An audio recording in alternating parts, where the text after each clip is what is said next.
Yes, hello everyone. Welcome back. Good to see you all again. Been a few days. Been the longest I haven't been live in a long time. It feels like because it's been daily for a while. But yeah, how we doing? I hope you've all had a decent weekend. It was an interesting game against Villa that I definitely want to talk about here because I've got a few things to talk about today. Quite a few. I've got a whole agenda for today. So I've got it actually laid out. I want to talk about obviously Villa. I want to talk about Semenyo. I want to talk about Mainoo and Bruno. I want to talk about the center backs and the potential for signing some new ones. And could we get anybody in January for the midfield? So quite a few things to speak about today. But let's see. I hope you are all doing all right.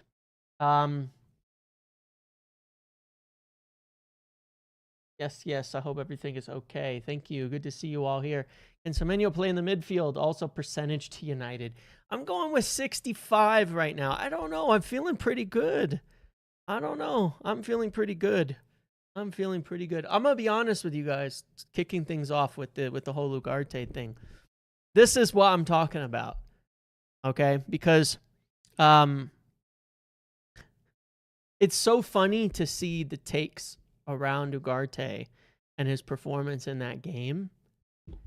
And Casemiro does the same thing every week, but gets lots of praise for the random speculative long balls that come off. Equally, to me, very bad. Very, very bad. Terrible performance. But I'll be honest with you, I see the same shit every single week from Casemiro, the inability to shield play, not being there to defend at important moments, giving the ball away in bad situations. But one gets undue praise for no reason at all, and the other is our worst ever signing. Not for me, man. They're both gotta go. They both got to go. I don't care if Casemiro scores goals. He's our number 6. We concede shitloads of goals with him on the pitch too. You know, it makes no difference. In fact, the only player that actually makes a difference is the center backs. But we'll get to that. In a minute.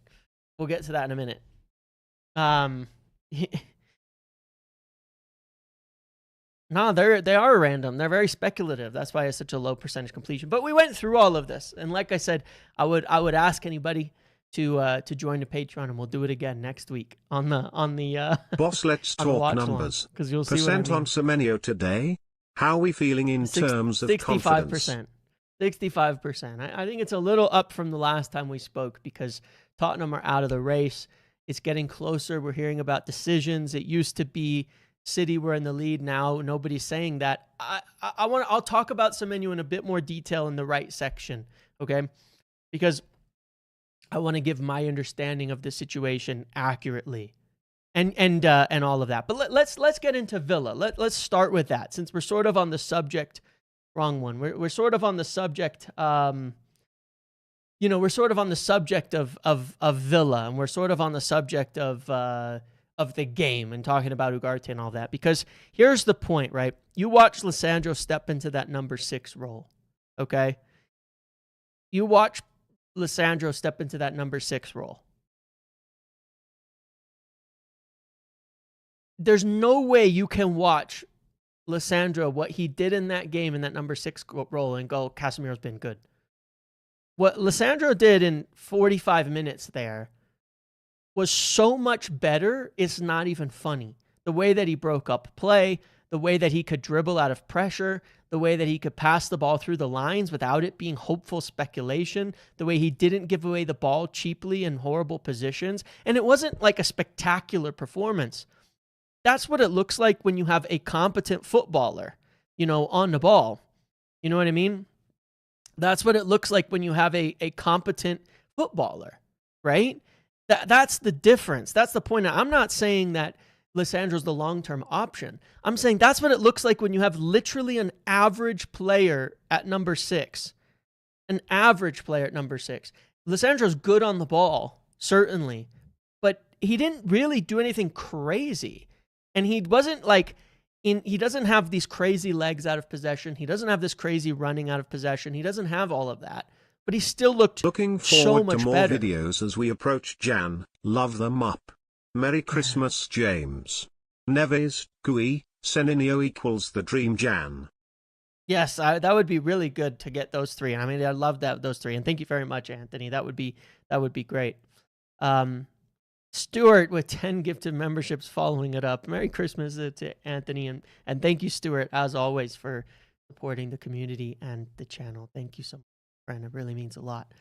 As always, 10 more to the community. But yeah, Neves, Guehi, Semenyo would be incredible. Thank you so much, Stuart. It means an awful lot. But look, it's interesting because Amram was just saying the other day, like, it's not the best position for Lissandro because he doesn't have the legs for it and all that.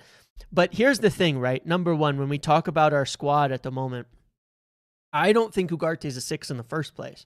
So people go, oh, he's been terrible at the 6. I agree. It was awful. I thought it was a really, really poor performance. I was super unhappy. You know, I thought he was running around a lot, made a lot of duels. I mean, if you look at the stats comparatively, I'll be honest, I still prefer it. I think it goes a little under the radar at times that, like, this matters. Actually going and attempting a lot of duels and trying to make tackles and trying to break up play matters. But again, there's a lot of inefficiencies, you know what I mean? There's a lot of inefficiencies.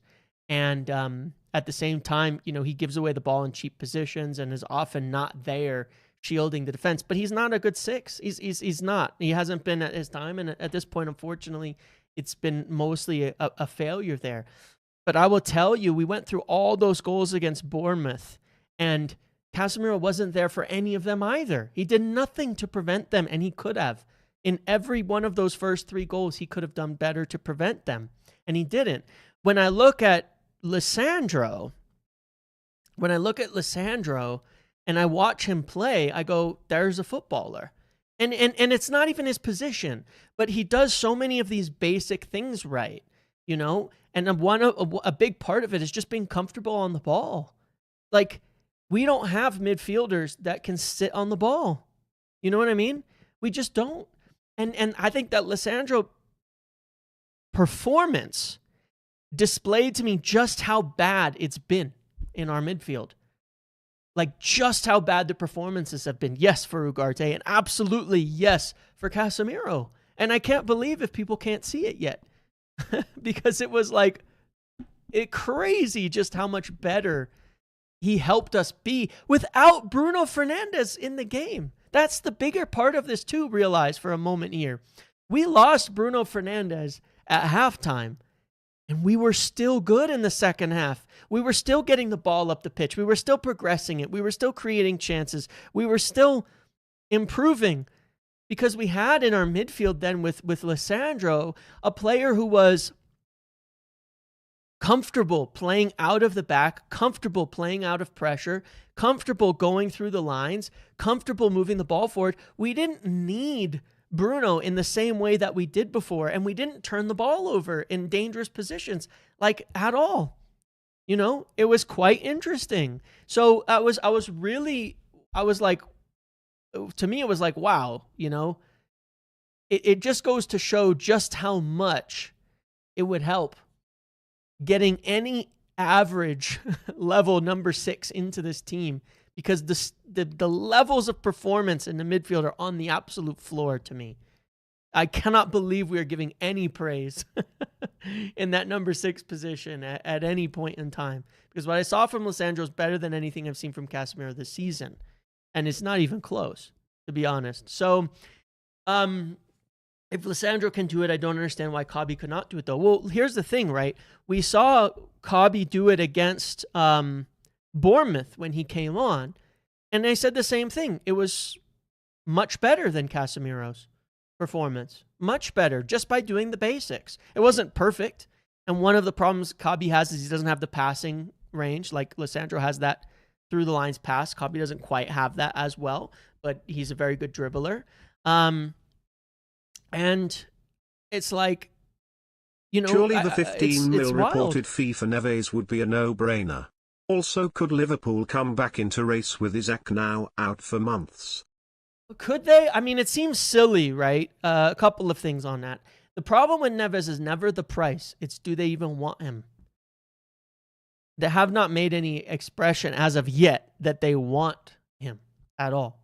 You know what I mean? It's like they don't want to sign a player just because he's available. He's coming from Saudi. He's been away from England for a long time. They've got concerns with him. Otherwise, it would be easy to do. So be careful for that. You know what I mean? In terms of Neves, Ruben Neves. I don't know if I said Jean Neves, but I meant Ruben Neves. But I don't know. It doesn't matter to me. I think it's mostly coming from the agent side on that. In terms of Liverpool, I don't know. I mean, they already have Ekitike and so many forwards, but we'll get to Semenyo here in a second for sure on that, because I want to give the best idea of it. Ruben Neves, yeah, is the right one. I don't know if I said Zhao or something. No, somebody else did. Doesn't matter. Can't remember what I say half the time. Regardless, though, yeah. Look, when I look at that Aston Villa game, to me, it really just highlighted just how much we needed just by doing basics. I mean, look at the passing from Lisandro, 91% as opposed to 77%. You know what I mean? 100% in our own half, not giving the ball away in dangerous areas. The only 3 incompletions were in the opposition half, and 2 of them were long balls. So he gave away only 1 pass on the ground in the opposition half, just once, never in our own half. And that makes a huge difference. That makes a huge difference to me. In terms of where we're at. Only lost the ball 4 times, at least makes 1 tackle, picks up a couple recoveries, just did the basics really easy.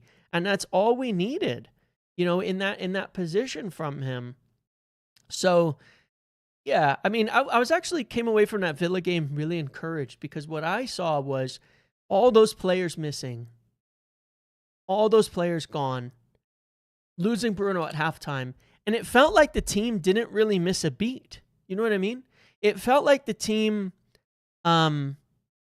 didn't really miss a beat at all. You know what I'm saying? Like it felt like they just were playing the same style of football.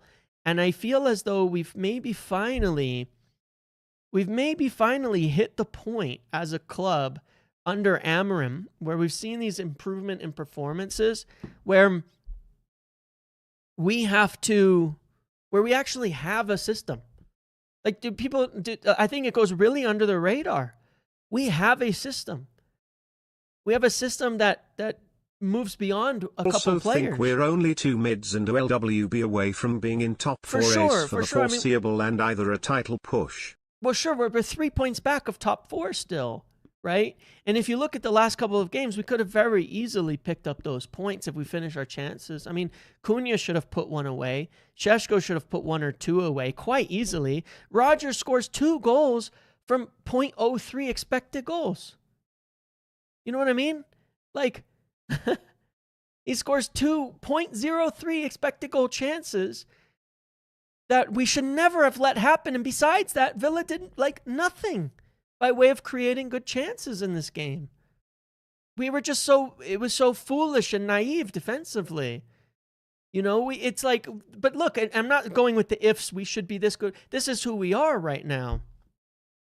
And one of the big factors talking Semenyo here on that front is that if you have Semenyo, instead of it being Šeško to Xerxes and then we lose a whole bunch of threat, or if Šeško is having a tough game or whatever, you've got a guy like Semenyo who can be on the pitch. You know what I mean? Even if he was in one of the 10s, you rotate him into the 9 as you need it. You put him on the pitch. Like, it is what it is in that sense. It's like it's whatever, right? Having another goal scorer would make a huge difference.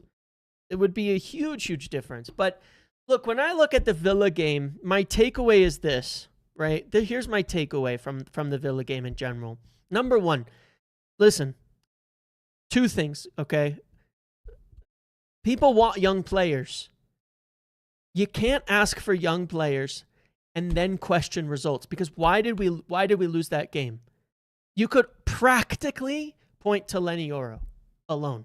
I'm not saying there weren't other people at fault. I'm not saying there weren't other people who could have done more on the play, right? But it was shockingly bad from Lenny. The first goal, when that switch comes over to Rodgers and he takes the touch that sends him to the sideline, the fact that Lenny backs off of him there and then keeps backing Mr. away. Muppet Man, how confident are you on Semenyo? Eyes emoji /10. 6.5 out of 10. 6.5 out of 10, okay? The fact that he didn't go close him down on the sideline and then kept backing away, and then let him run by and hit the curler. I'm sorry, you can say there's other players at fault. I get it. Dallo could do more. I'm not disagreeing, but it doesn't matter. Lenny could do more. A lot more. But the issue is this, because this isn't the first time, okay? Listen, you have to think about the last few weeks. This is what happens with young players, okay? 1, Everton. The goal scored. Listen. Start with Palace. We won that game. You concede a penalty to a Mateta, exactly the same spot for Lenny Yoro. Everton, exactly the same spot we concede. The 2 goals against Villa, exactly the same spot we concede. It's a spot teams are attacking us in, and it didn't happen when Mazraoui was in, and it didn't happen in that spot when we have Maguire and De Ligt on the pitch. They are targeting Lenny Yoro right now, and you can do that against young players. You identify a weakness. Lenny is scared to challenge a player right now. We saw it. The penalty versus Mateta in the same spot against Palace. He's made 4 goal-creating errors in the last 5 games. Bear that in mind. 4 in 5 games. Teams are targeting it. But here's the thing. I get it. It's okay. I expect that. From a young defender when we don't have,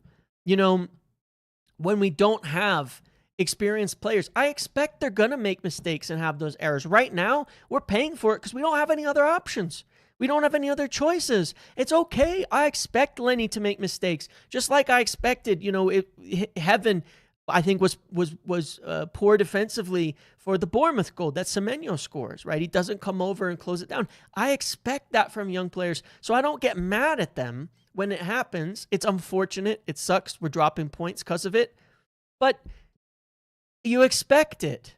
And that's okay, man. Like, the thing is, we can sit there and say, look, Lenny Yoro cost us that game. And you have to be able to accept that and be able to say that without it being Lenny Yoro's shit and he's never going to be good, because that's not what I'm saying at all, and nobody should take that. But we have to be able to talk about what actually happened. And that's the difference right now, really. We could point to that, right? That's the difference.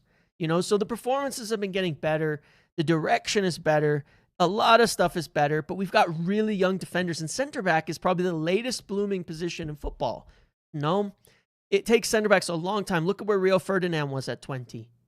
Look at where most of the best young center backs were at 20 years old. Nowhere near this level of football being asked to play it's rough. And not only that, you're playing next to a center back in Heaven, not blaming Heaven. I really, again, like Heaven. It's been up and down. A center back who's in like his 6th start of his entire career. That's your partner. And then, wait, it gets crazier. You're playing in front of a keeper. Who's in his, 10th start? 10th start in the league? With 1 season under his belt? And then wait. It gets more than that. You're playing with a right back who's been on the left for the last 2 months because now your right back is gone. And then wait, it gets crazier than that. The midfield in front of you is also either 36-year-olds who can't run or suddenly 2 new players. the circumstances make it really tough, right? The fact that we're able to perform, is a good thing. The fact that we're able to perform well and actually put in decent games to me is a good thing. So I take that, okay? Vidic, Ferdinand, Everett, yeah, they all made lots of mistakes when they arrived, for sure. The fact that we're able to make good chances, the fact that we're able to perform pretty well despite all of the things kind of stacking against us right now is, to me, an incredibly positive sign that the baseline level that the system is there is starting to lift things up a little bit. And they're starting to get it, and we're seeing more variations, and we're seeing more stuff, and we're creating consistent chances every single game. But people clamor for young players. Young players play and we lose, and they go, look at Ruben Amorim's record. Like, give me a break. Pick one side to sit on. Either sit there and say Ruben Amorim doesn't win enough games, but then don't sit there and ask for young players, because this is what happens when you play young players. This is what happens when you have a young team. They're inconsistent. They make mistakes. You can't rely on them. But that's okay. That's the point of playing young players, is you have to accept that they're going to make those mistakes. They're going to cost you points. You're going to lose games, and you leave it at that. It's okay to have criticisms, but let's stick to at least a consistent argument one way or another. Because it'll be the same people going, Dorgu's shit, Dorgu, we got to sell him. I know some people in here really don't rate Dorgu, and that's okay. But my point is, he's also very young, and I think he should have had 2 assists in that game as well. He put it on an absolute plate for Cunha, a free header right in front of goal. You know what I mean? It's like there's inconsistencies and such, but it's like I actually think we were better than I thought we were going to be. And I said that before the game, that I actually think we would surprise and actually perform pretty well. But yeah, so it's like, all right, let's stop. This week, Ruben's put in Jack Fletcher. He's put in Shea Lacey. He's given them their debuts. They were always expected to get a chance after AFCON. I've been saying this for 2 months, that when AFCON came around, the young players would play. And the first step in that experience was being on the bench. And the second step in that experience was coming off the bench. Now they've done it, right? So all the panic, all the clamor, all of the noise was for nothing. It was a waste of time, honestly, and was all for naught. Because Ruben Amorim knows what he's doing with young players. It was always, to me, it was very, very weird to clamor the idea that for some reason he has something against youth. There's no evidence of it. There's nothing in it. He put them on, was very brave with his choices to put them on, frankly. And we ended that team so young. I mean, it's incredible how young that team was by the end, if you take a look at it. Benjamin Šeško, young, Lenny Yoro, Aiden Heavens, Senna Lamens. These are all players in their first professional seasons in the Premier League and within the first 3 professional seasons of their career. Lenny Yoro, Aiden Heaven, Senna Lamens, Benjamin Šeško, Jack Fletcher, Shea Lacey, even Joshua Zirkzee is a young, inexperienced player. Patrick Dorgu. This is a young team. Our most experienced player on the pitch by the end of it was once again Luke Shaw, and after him, it was a huge fall off in experience down to like Lisandro Martinez. Like, whew, you know what I mean? And then, Cunha, like this is wild to me, just how young that team was. And then you look at this, veteran,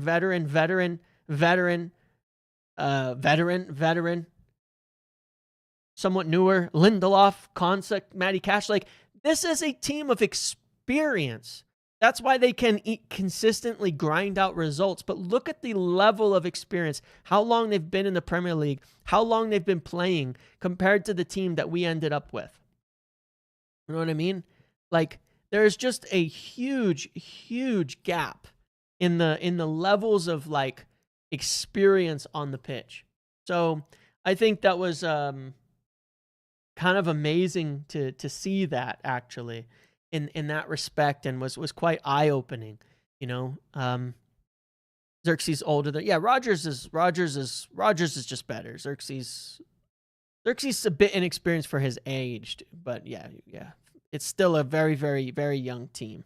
Yeah, people want their cake before they've even baked it when it comes to young players, for sure. So it was always to be expected, with this game against Villa, that this was what going to happen, is that, as we get into these young players, we've missed. I honestly, I don't want to do this thing, but like, if we had Mazraoui in these last couple games, I think we're winning both of them quite easily. If we had any of Mazraoui, De Ligt, and Maguire between Bournemouth and Villa, I think we win quite easily, because it was what it was in that respect. It was the reasons we lost were so obvious and apparent.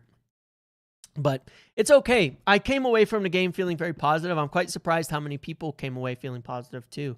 A lot of people. I did a podcast with Phil earlier. If you haven't watched that yet, positive.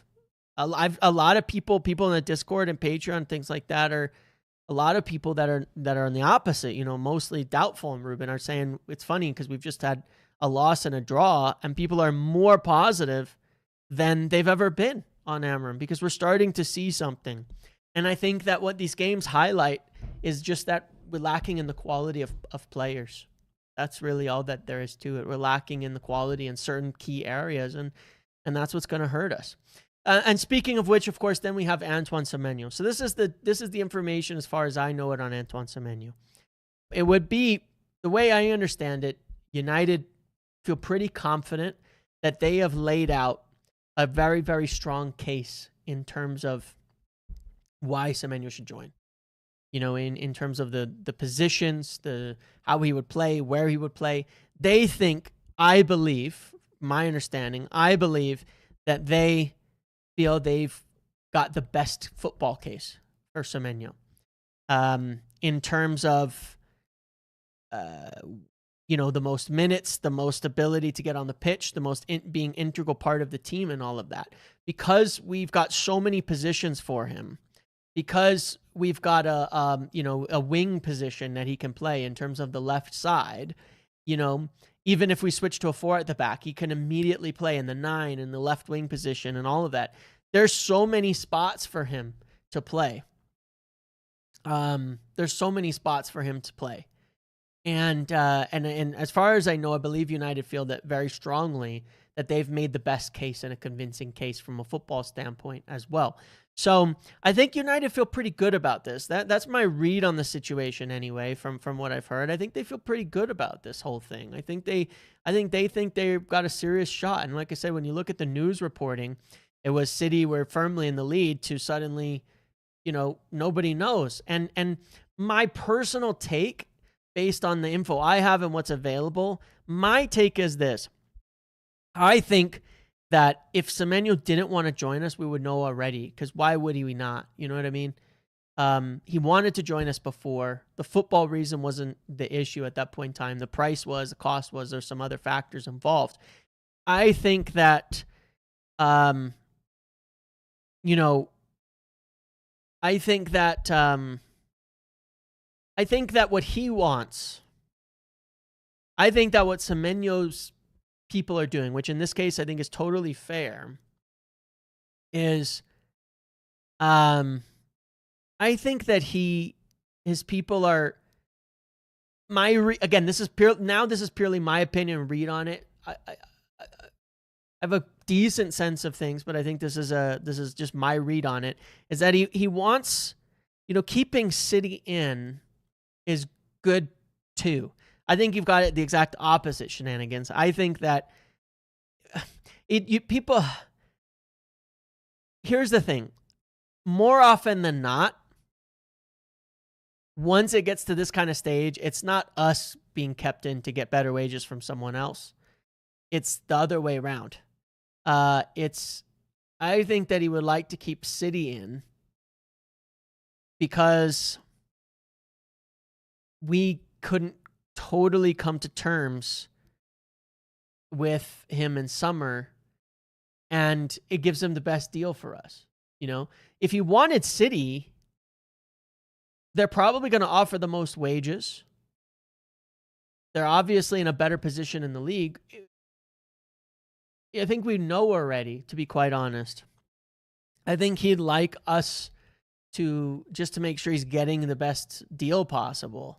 Not to say we even have to match City's wages in order to get him, But I think keeping them in leverages us to pay a bit more. Make sure he's getting, around the top end of our team, which, which is lower than it used to be. And I'm not talking like the 350 that Casemiro's getting, but like, around the marks that Bruno, that Mbumo and Cunha are getting, in the 180 to 200 range or 170 to 200 range. I think he's probably wanting to be in that mark. That's my read on it. But I think United feel they've made a strong case on this front. I think I do know United feel they've made a very good football case. And when I look at it, I think that there's a clearer path for him at United than anywhere else right now.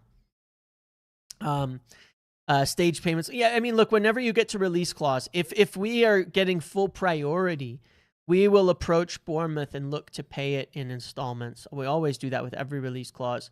Instead of a 60 up front, we look to pay 65 over 5 years or 65 over 4 years, just so we get better payment terms and things like that. So, that happens with every one of these deals. So that's, yes, true, but to be expected as well. That's ordinary in terms of the way that we, that we go in on all of this. So yeah, I mean, we'll see, right? We'll see where we go.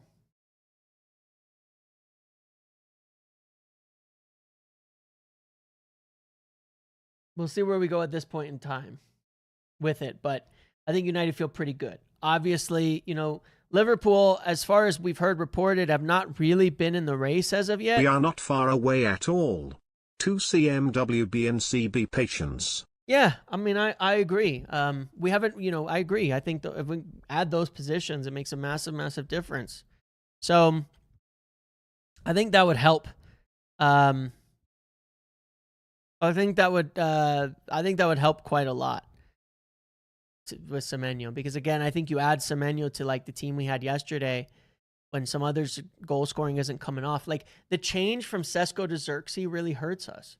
And I still like Xerxes, but it's obvious that his fit doesn't help us as much. You know what I mean? Like his fit in the team, the way that Xerxes plays just doesn't seem to help us. It doesn't offer us what we need more often than not, which is something more like what Šeško is bringing, but with a bit more goal scoring. It's like we still need that. That's the difference. That's the biggest difference to me. He'll be testifying against a Liverpool fan in court next year. That's crazy. Obviously, you have the Pep situation at City. Obviously, as well, we'll see about Liverpool. But I still don't. I look at the Liverpool thing and I just still think, why? They have Ekitike, who's been better than Isak anyway and should be their starting number 9. And they've got all these forwards. You can say, they're going to replace Salah, but they've just had all this drama with Salah and Slot. I don't think they know what to do as of now. I don't think it's clear for them right now. And, we've heard from Fabrizio and others that they haven't even been in touch recently. So it feels like, I don't know, man. There's always, it was Liverpool are for sure getting Semenyo, and then the reports come out and they haven't even spoken in months. So I don't know. I don't really, some of the Liverpool stuff just feels like some people really want it to be Liverpool for some reason, but there's nothing, it's a lot of speculation. And there's not much hard actual reporting on Liverpool being even in for him. It's like, they might go for Isak if they might go for him because of Isak's injury, but why? They need center backs anyway. And then, there's not really hard reporting here. Have they contacted him? We have. We did over the weekend again. We've been in touch every single day. Tottenham have fallen out. Nobody's saying Liverpool are calling Semenyo now. Nobody. Telegraph reported there's an expectation at Bournemouth that they might. That's Bournemouth saying we think Liverpool are coming. What does that mean? You know what I mean? Ornstein said it looks like it's one of the Manchester clubs. Like, there's nothing solid right now in Liverpool. Could they turn around and go for it? Maybe, but I just think they're confused at the moment. I don't think they particularly know what to do, and I still think they're probably looking at a center back more than anything else at this point. So I feel pretty good on this. We'll see if we get that. We'll see if we get, something soon on this front with Semenyo. I expect either way, whether we get that decision today or not, that came from what was it? It was the Sky today. They said Lyle Thomas, who, to be fair, was the original kind of report on this, said Semenyo could make decision on his future today with situation acutely in the balance. Man United and City are neck and neck and ahead, but Liverpool remain interested in considering options. Again, doesn't say they've actually done anything. So we'll see, you know. Nothing's happened yet. In terms of the name, I don't know. And all of that. I don't know.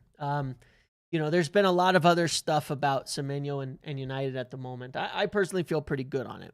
And then there's this, you know, is still, right? Roma are closing in on Xerxes. They're pushing really hard. They want it happening. These are like tier 1 reports now that, you know, that are all confirming all of this, right? Matteo Moretto and Ave Fabrizio and stuff. So I feel strongly once again that if we weren't going to get him, we'd be shutting this down, because there's no way we're letting Xerxes go without signing somebody. There's no way. We would be shutting this down, but you know, we're still just saying mid-January. So it feels to me like this is happening. It just feels to me like this is happening. That's all I'm saying. So yeah, that's the Semenyo thing. I feel pretty good on it, to be honest, but again, we'll just have to wait, you know, and see if they finalize this. But to me, a lot of the signs are pointing to United right now. Yeah, I think he's an Arsenal fan. This is Semenyo. I think he's an Arsenal. But they're not going for him. Now I want to speak on Mainoo and Bruno. And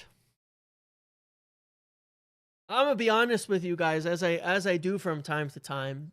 I'm always honest with you. I always say my thoughts. But I think what has happened in the last few days proves everything I've said right about this situation. I'm serious on that, and I'm gonna be that confident on this statement that what has happened in the last couple of days, down to Bruno's injury, makes everything that I've said absolutely correct on this whole situation. First and foremost, okay, I've been saying for months now, you can see it in Bruno's legs that the injury is coming.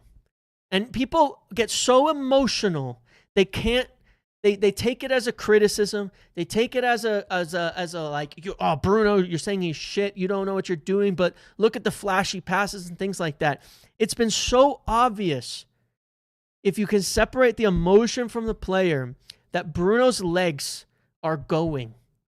And look, it's just one injury, but that's how it starts. That's the problem. It's a player who has not been injured like in his whole career that suddenly gets a soft tissue injury. I said against Palace, I think he's nursing that injury, that he picked it up against Palace, and I think he's hiding it because he's not used to having an injury, but I'm watching him and he cannot run. He can't run. It's been this way. I posted a video from Brentford. I posted a video from Brentford and from on September 29th, and I said, guys, Bruno's hamstrings are regarding Semenyo, gone. have you heard much from sources which makes you very confident? Tubby, like I said there, what I've heard is that United feel confident on this front, that they've presented a very, very strong case. Beyond that, I don't know. But they feel they have a very good chance at getting him. And so I'm at the mercy of what happens next on that. But I think United feel good that they've presented a strong case on this front. But look, it's been so obvious that he cannot run at the same level that he used to. It's been so obvious that over time this was going to happen. He has so much mileage on his legs. He's been playing for such a long time, you know, at so many minutes, at so many levels. It was so obvious that this was coming. You know, he can't run the same as he used to. I don't think Bruno is a lazy player. I don't think he's ever been the fastest player, but he was never particularly slow either. I've watched Bruno in past years make long sprinting runs at the 89th minute and catch up with people. You know,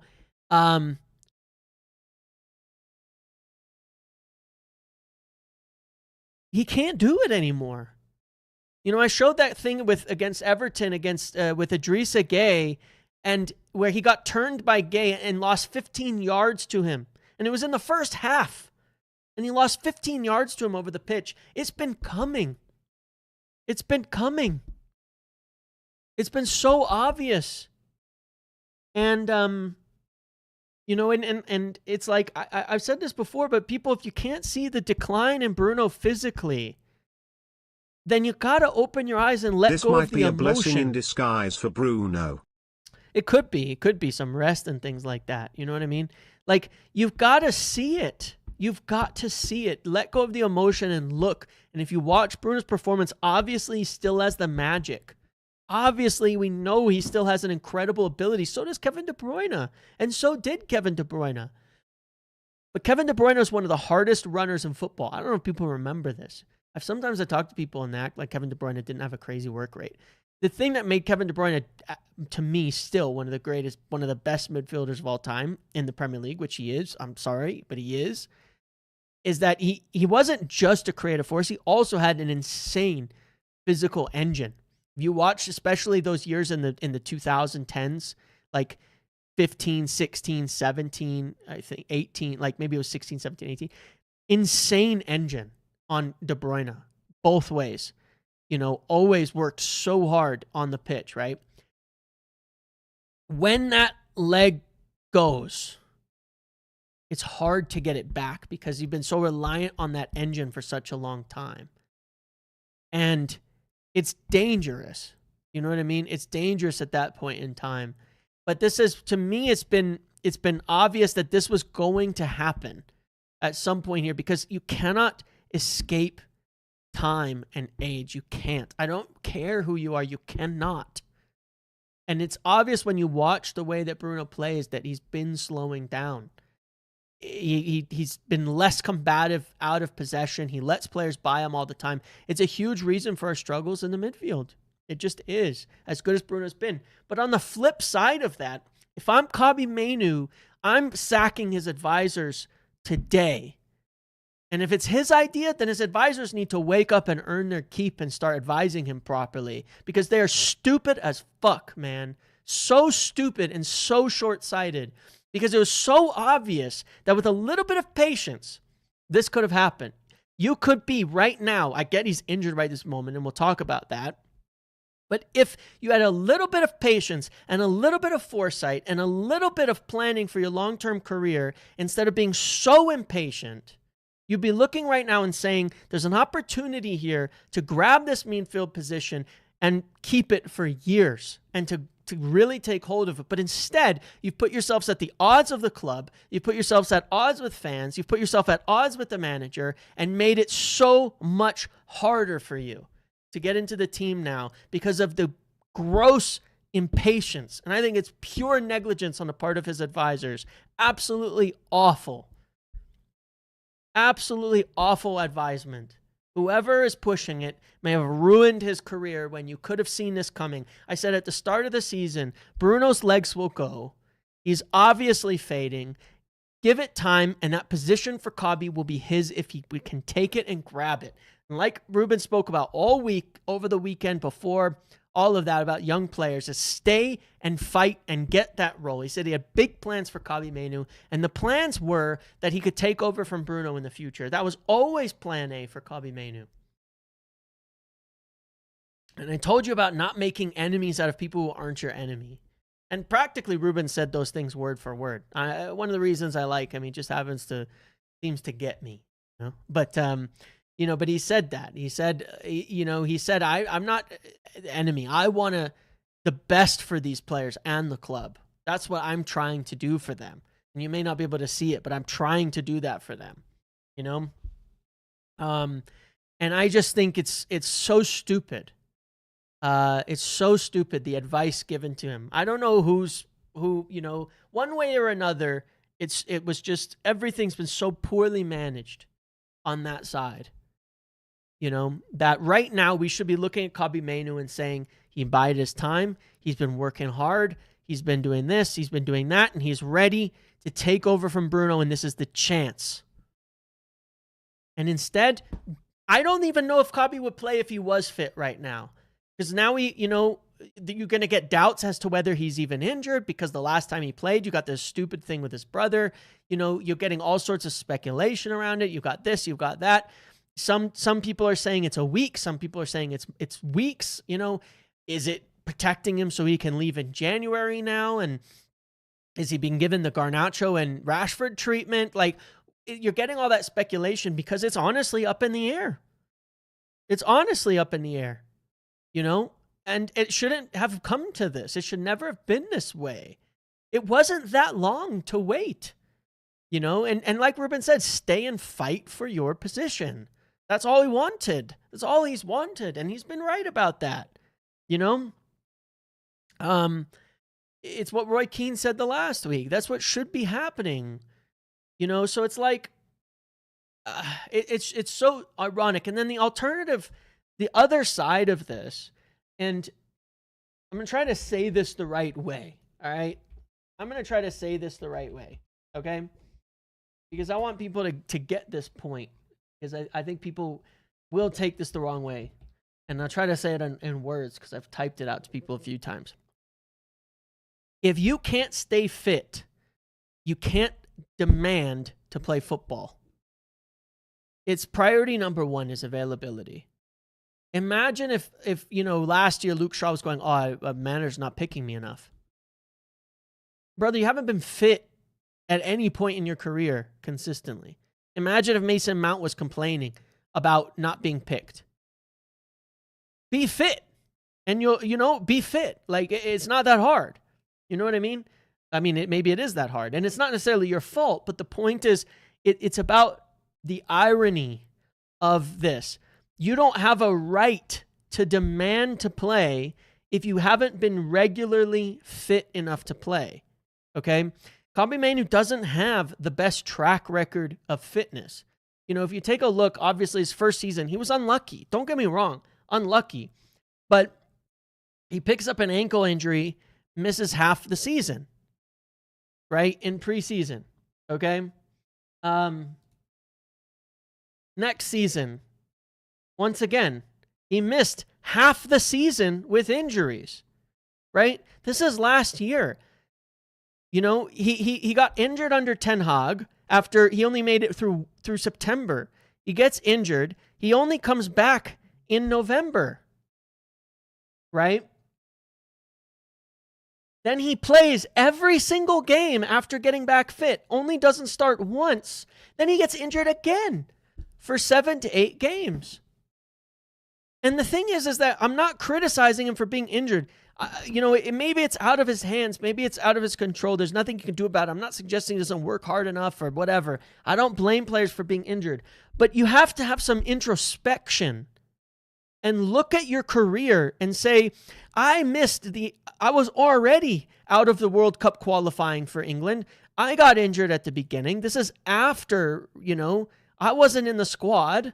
I missed all of that for England. I missed half of the European campaign. I got injured. Look, he started in the final group stage game and then was injured for the first knockout rounds. How could he be selected? How could he be selected? You know, it's like you have to look at it and again, just say, you can't make these demands if you can't stay healthy. On top, you shouldn't be making these demands anyways as a 20-year-old. But you have to add to that, you don't have a track record of fitness that's going to make a manager want to rely on you. You just don't. That's the truth. Casemiro and Bruno, again, ironic, Bruno now getting a small injury. But you have to give credit to Casemiro and Bruno. One of the reasons they play so much is because they're never injured. Everyone knows it. Everyone knows that's why they play so much. They're always there. They're never injured. They're always available. This is the first. That's why it's such a huge thing that Bruno's injured. It's the first time.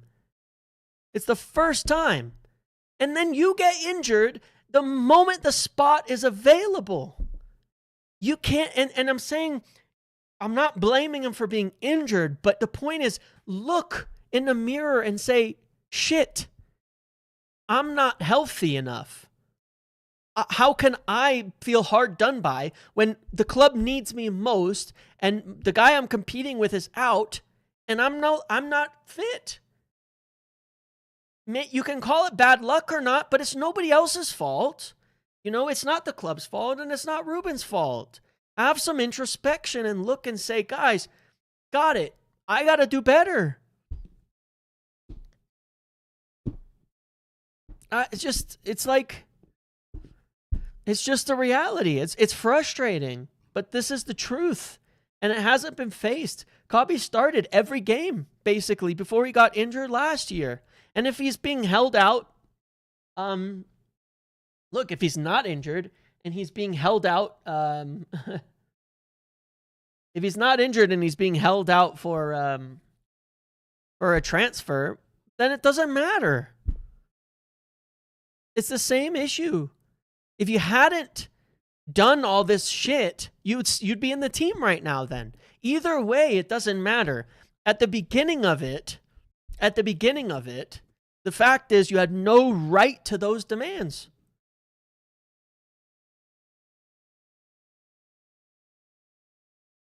He wasn't starting while fit because he was already getting injured last year.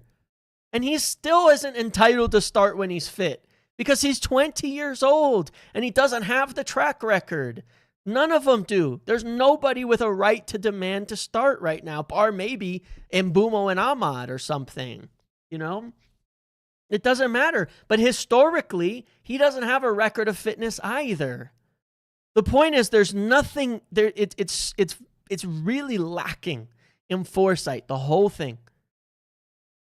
Because if he hadn't thrown a fit and he wasn't injured, he'd be starting right now and getting a chance for an entire month, 6-8 games to take that position. That's what should have happened.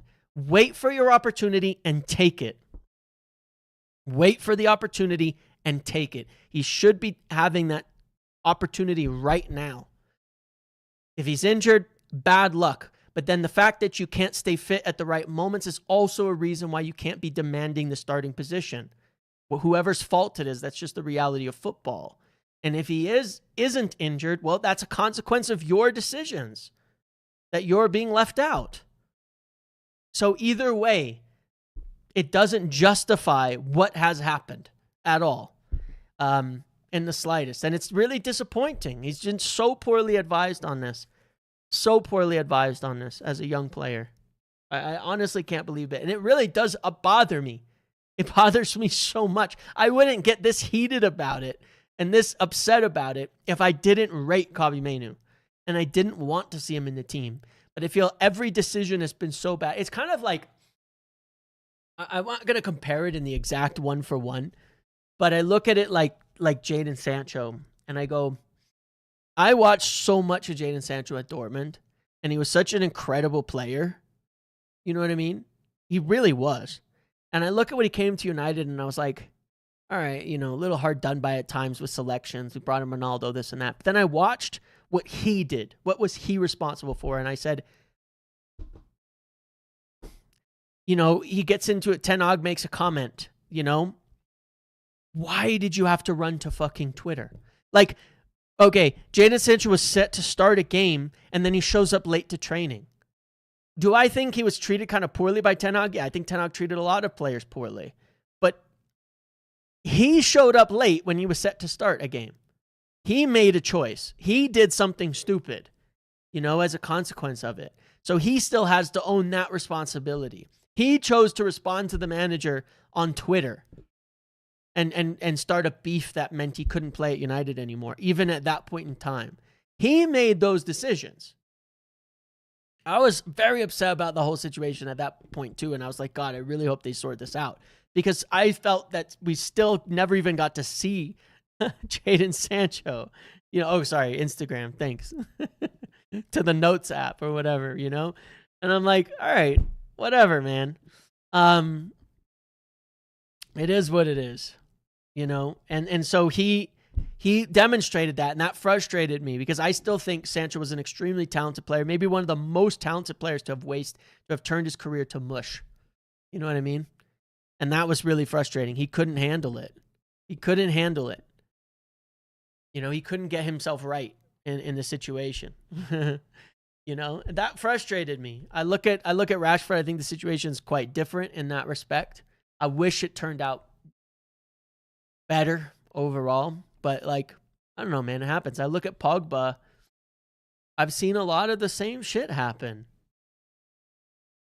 You know, again, some of my favorite players of all time. But they got to be responsible for making good decisions in their careers. So I think Wirtz might be the German Sancho. At least Wirtz works hard, I think. From what I can tell. Honestly. I think Wirtz is fraudulent, but Wirtz at least works hard. I don't think I can fault that. I've seen him play enough to say that I think he's a hardworking player, Wirtz at least. You know, without giving undue praise. You know, but yeah, it's just, was there more to the Sancho time off that was let on? Yeah. Then let's talk about the center backs a little bit here, because I do have some news, some information to share on this front as well that I'm following up with.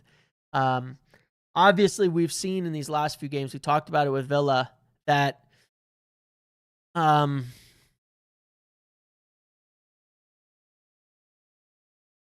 that the center backs is an area of concern, right? We've got Maguire, who's not fit. Lissandro, it was impressive from him at the 6. Not impressive at the center back. Coming off of that injury, where's the best place for him? I don't even know right now for Lissandro, like where the best place for him is in the team and what the future is going to look like for Lissandro, right? De Ligt carrying this unknown back thing. How is that going to screw us up, you know, right now? Shaw, we know. It's a lot of question marks. Heaven, so young. Talented, but question marks. Lenioro, the same thing. So young, talented, but question marks. And you look at the whole unit, and I go, the most stable player in our entire back line is probably Mazraoui. Like right now, Shaw, yes, but Mazraoui might be, because historically he doesn't have the same injury record that Shaw does. And I go, holy shit.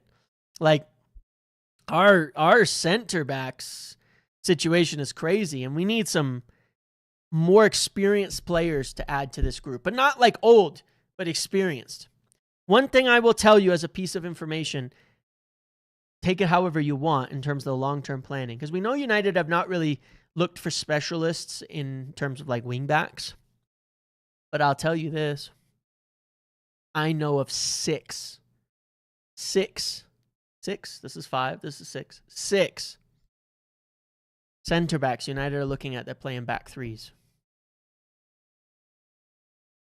There's more than that. But certainly I know of at least 6 that they have been looking at that play in back threes right now. Now, look, a back three is more popular outside of England, but even within England. But I know of at least 6 center backs that they're keeping eyes on that play in back threes.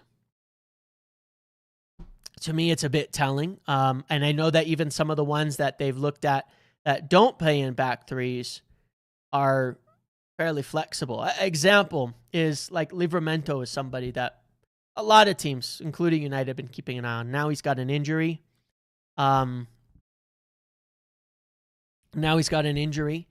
But certainly he was one they were looking at. He's a flexible type of player, can play as a fullback, can play as a center back, could be a great wide center back type of thing. So yeah, there's a few. But yeah, they're definitely looking at a lot on that front. We know that Guéhi, they've had an interest in, whether he goes to Liverpool or not. They are very interested. They have had a good interest in him.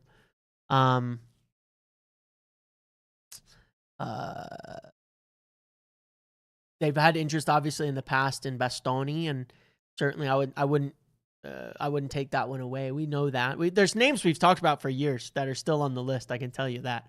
If we go back to our center back names, a lot of them are still of interest. You know, Bastoni and and all of that as well. So they're certainly interested in quite a few players, definitely. Yeah. But a lot of players that fit into those. But the range that I can see is they're not as many young players. Like most of the names that I've seen, I think are between like 23 and 27, 28. So you're thinking more of the Semenyo, Cunha, and Bumo age range of signings rather than like the Euros and the very inexperienced players. I think they're looking for a bit more experience now in that center back line. So, yeah, there's quite a few. There's quite a few. Obviously, you know, some of them could be very expensive, but there's others as well. I'd be surprised if we don't sign we're going to sign a center back this summer, almost for sure. But yeah, there's a lot of names under consideration. It's hard to pin it down as of yet, but there's a lot. And I think it's mostly for summer. Now, could one of them come in January? Potentially, if they were available. We haven't heard anything on it, though. I don't think center backs are usually, like, I don't know of any of the names I'm looking at why they would depart their club in January. You know what I mean? I don't know. Like, I can't think of any of the names that I'm thinking of and thinking, yeah, they'll be here. They'll be leaving in January under any circumstances. So I suspect it'll be more for summer. It could be two. It depends on our departures, but certainly one. Certainly at least one center back should be coming in. But yeah, it seems like a lot of decently flexible defenders and 3 at the back players. In that respect, that's kind of the trend I at least noticed among the grouping of players that I've seen. So yeah, Gueye would be the only one that you could potentially get in January. If he doesn't go to Liverpool, then we've got to think about that. Jacquet is a young player that they have been watching, but I'm not sure. I think they're more looking for, like, I'm not saying they're not going to get a young defender, but I think they're more looking for a bit more experience now because we might need to replace, like, Maguire. And you've got to rate that experience, you know what I mean? You've got to get somebody with experience to come in. So, like, you can't just have a bunch of young players. We've seen that. You know, they need a little more leadership in that back line. And if we don't have, you know, we can't rely on Maguire right now. So, and probably not in the future. We'll see. David Ornstein says Manchester United made their interest known. I think he's top of their list or thereabouts for number 6 come the summer on Elliot Anderson. Says he's not going to go in January. We know that, of course. So yeah, let's talk about is Tapsoba any good? It could be. Diomande at Leipzig.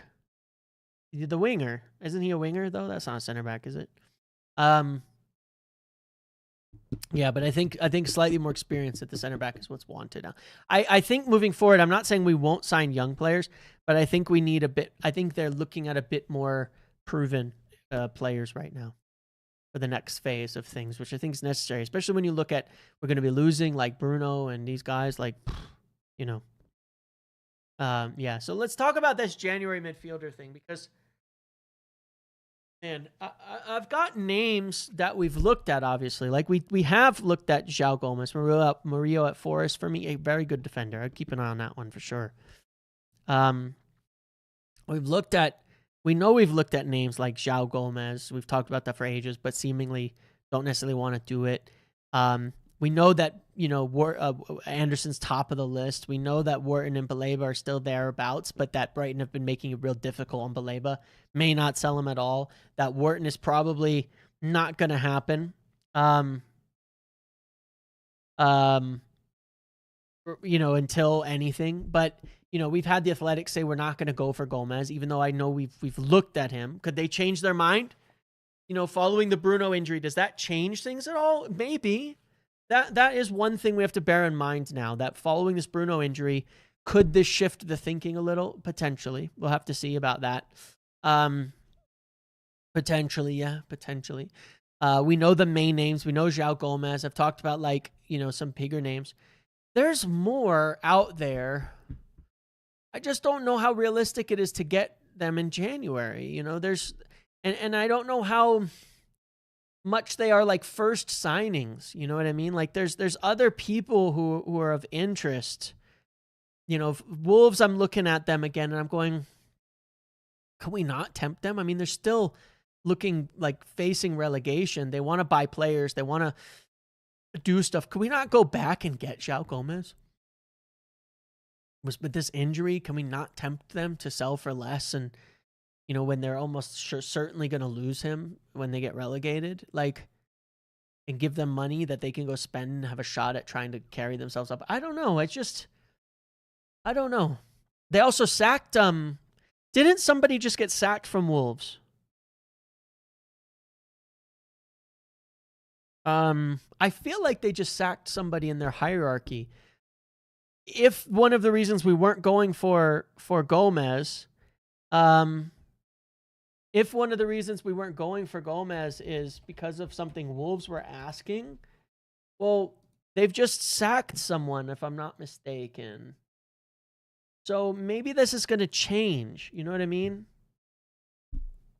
I'm just, I've got a curiosity about this as to, like, well, maybe their position changes, their chairman or somebody, maybe their position changes on that and he becomes back on the table.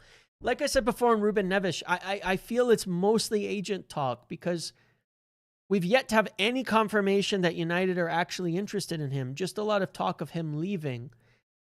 And I believe there's, you know, we'll see. Maybe they'll decide to do it, but I do know they've had doubts. I do know that they've had doubts about, you know, given he's not been in England and all of that. So I'm still, if they decide to go for him, it's not known to me. That's all I can say. It's not known to me. I've not heard anything that would give me confirmation that they would go for him as of yet. I'm conflicted personally. I feel like it's worth a punt, but at the same time, if it's a punt, don't do it for the short term. You know, if it's a punt, don't do it. That's kind of how I feel. So I don't know. Yeah, I really don't know. There are other names. I just don't know, again, if they're people who are possible. Like we talked about Pablo Barrios the other day, but there's zero chance you're getting him right now. We talked about, obviously, we know about the other main names. We've heard like Sully and some others talked about Keith Smith. I don't know that that's what we need right now, though. I don't know that he makes more of a difference. He might be more of a 10, especially at his current age. Maybe he's an 8. I'm not sure. Is that a difference maker in January? Probably not. There's a few other players that might be interested in the Premier League we've spoken about, but again, I don't know that January is possible for that. So Gallagher, I mean, it's confusing, the whole Gallagher thing too. Yeah, there's nothing. I've not heard anything club side on Neves. I can't say that I have. So I just don't know. I honestly just don't know.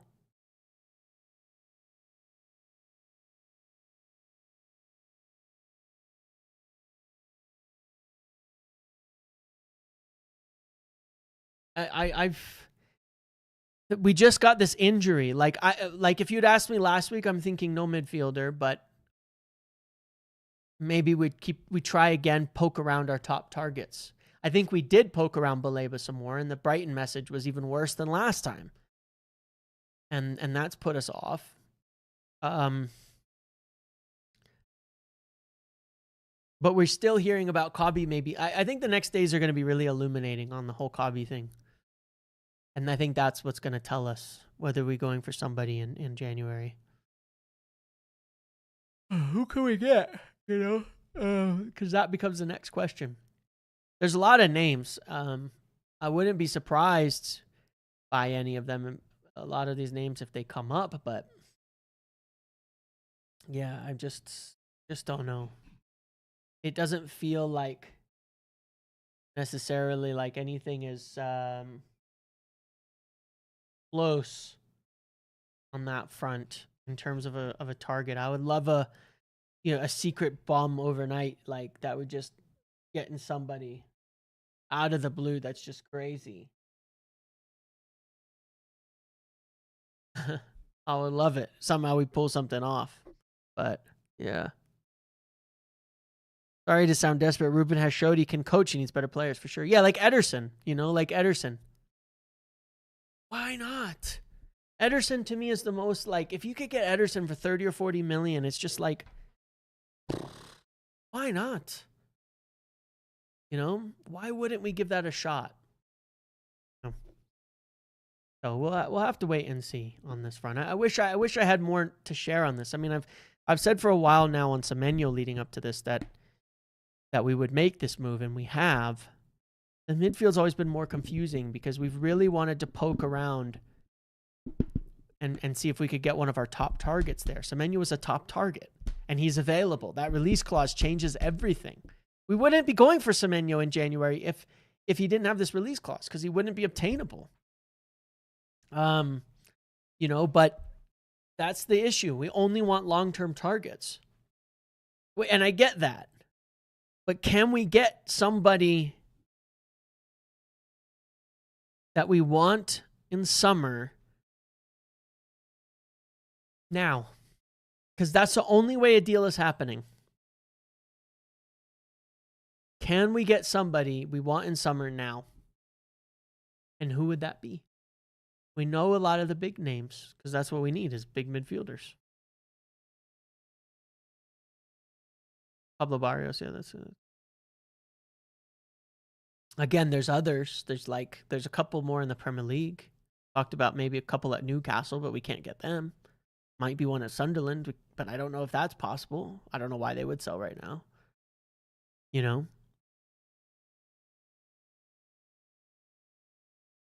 So, yeah. We'll just see. But anyway, I appreciate you guys being here. Thank you for hanging out with me this evening. It's getting kind of late.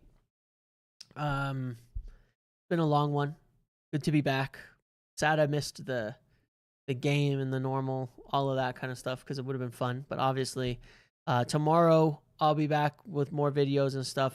Wednesday I'll be back, podcast live, Christmas Eve.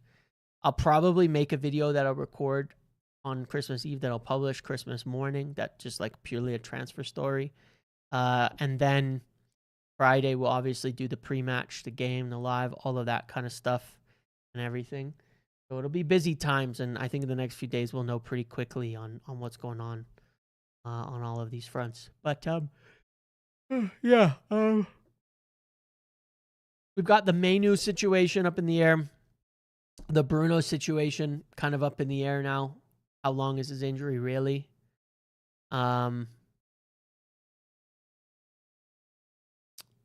we finding out the Semenyo answer soon? And once we answer some of those questions, could we turn to a midfielder? Could we turn to a center back? Could we get somebody else? I feel like there's almost more options available at center back for players we might want in summer that we could get now. And I wouldn't be opposed to that. 65. I'm at 65% on something. I don't know. I'm just feeling... It feels like it's pointing in our direction. I hope I'm not wrong, but that, again, it's just a feeling. We kind of know where we're at. You guys are up to speed with me. I don't have any further knowledge beyond that I could say with any certainty. It's just a lot of signs I think are pointing positively. That's how I see it. Yeah, that's it. Guess we'll see. Okay. Thanks for hanging out with me today, guys. I appreciate you. I'll be back tomorrow. I'll see if I can dig anything up of further knowledge overnight or in the morning on Semenyo, and hopefully we find out soon. And that's it. All right. Thanks for watching. Make sure to drop a like on the video as you head out. Make sure to subscribe, turn notifications on, catch the podcast from earlier as well. It was a good one with Phil, and I will see you all in the next one. Okay. Have a good night, everybody. See ya.